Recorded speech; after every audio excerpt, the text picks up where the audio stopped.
Au petit matin, avant l'ouverture de la station, Valérie prépare le domaine nordique. Tout est vérifié avant l'arrivée des piétons et des fondeurs. Qu'il n'y ait pas de trous, que tout soit signalé, qu'il n'y ait pas de jalons au milieu, que les filets soient mis en place. Parce qu'on a à peu près 70 filets signalétiques, que la signalétique soit bien en place pour que les gens ils se repèrent bien. Depuis fin novembre, Maude passe 6 heures dans sa cabine pour travailler près de 60 km de sentiers piétons et de pistes de ski de fond. Une préparation digne d'un orfèvre.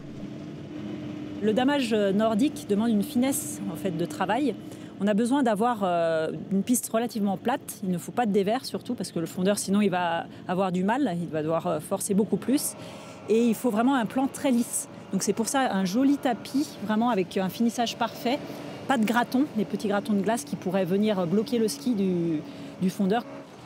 Promenade en raquette, à pied, cet écrin de neige 100% naturel accueille depuis des années des randonneurs pour qui les parcours sont multiples. On essaie de faire un petit peu, de diversifier, de varier un petit peu les pistes.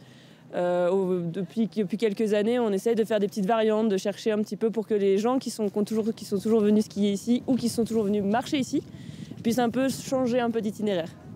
Applique-toi!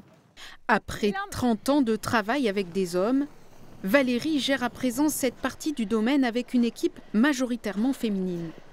Déjà, tout ce qui est force, on ne travaille pas du tout de la même façon. On essaye de réfléchir à travailler doucement pour ne pas se faire mal. Pas comme avec les garçons, des fois on travaillait comme des bourrins, comme on dit chez nous. Mais là, on a appris à travailler différemment et ça se passe vraiment très bien.